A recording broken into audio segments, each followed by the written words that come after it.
Hey everyone, welcome to another Anime Kingdom discussion and review. This one is on episode 20 of Heavy Object, and this is of course the start of a new arc, new things going on obviously from what happened in the last one, where there's this new traitor in the mist and they're pretty much going to fight this guy. Where did they come up with these names? Prizewell City Slicker? What the hell? Where, like, they randomly what am I thinking of right now at this moment, and just write it down on a piece of paper. Like, I'm thinking of prize, I'm thinking of, well, how about city, you know what, slicker, and they just throw them in, or they just have like a just a random box full of words and they just grab in and throw it down, like, oh, there's his name, Prizewell City Slicker. Like, what the hell, how do you come up with these names? Oh yeah, overall it's pretty much, it seems like it'd be simple, right? We get a little insight for one thing on the old lady.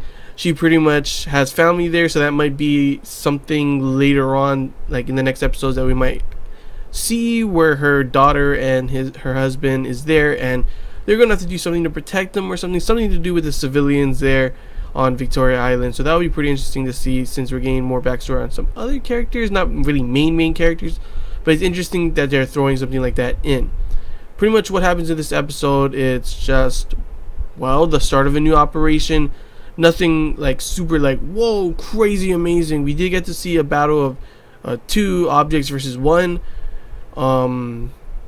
Though the plan that City Slicker has is pretty, like, he's using, you know, not just objects, but objects teamed up with regular, you know, troops on the ground, infantry, and they think it's like, oh, it's after, you know, obviously them, right? Yeah, I guess they did a really good job, and now everyone's saying, you know, we don't just use objects now, we can do this, and they use the gas and boom, blow up a whole bunch of shit, and pretty much three versus one fail is what happens in this episode. They have three objects versus the City Slicker's object, and all of a sudden, guess what? Nope, there's not just one of them. It's not just him. They have like 6 more objects come out of the water, like submarine ones.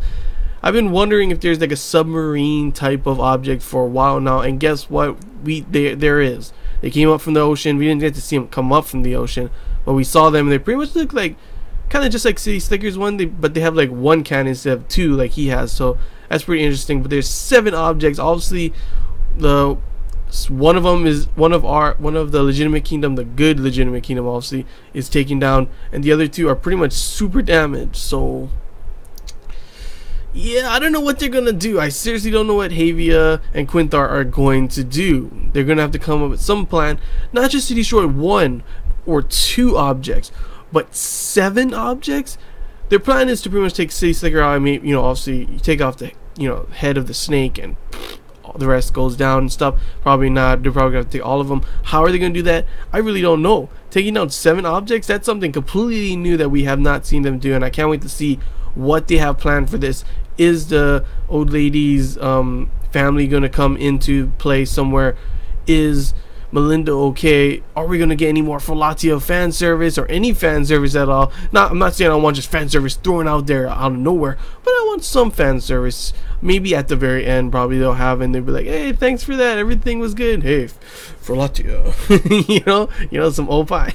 But yeah, overall, it was a pretty good start to the new episode, showing like something completely different that we haven't seen. You know, infantry working with the objects, not just Havia and Quinthar kind of thing, and then obviously seeing that there is not just going to be 1 versus 1 objects like we usually have. Sometimes there's 2 or more, but this is 7 objects, in all 10 objects, but obviously 1 was sunk and the other 2 are pretty much damaged, so it's 7 bad objects. I don't know how they're going to take it down, but that's probably going to be something pretty dang interesting to see what Quinthar has in plan.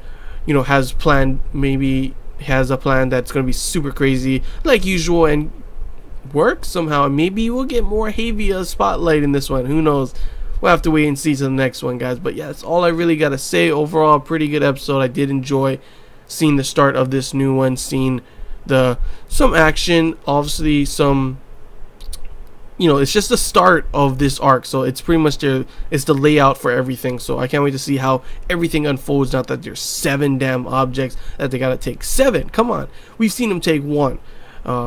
we've seen him take 2 before, I think. I don't know. We've seen him take some big things on, but not 7. Yeah, how you gonna take 7 dang objects out? But yeah, before I keep rambling about 7 damn objects, because 7 objects, how are you supposed to take that out?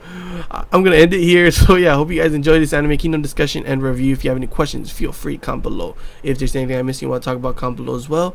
And until next time, guys, see ya.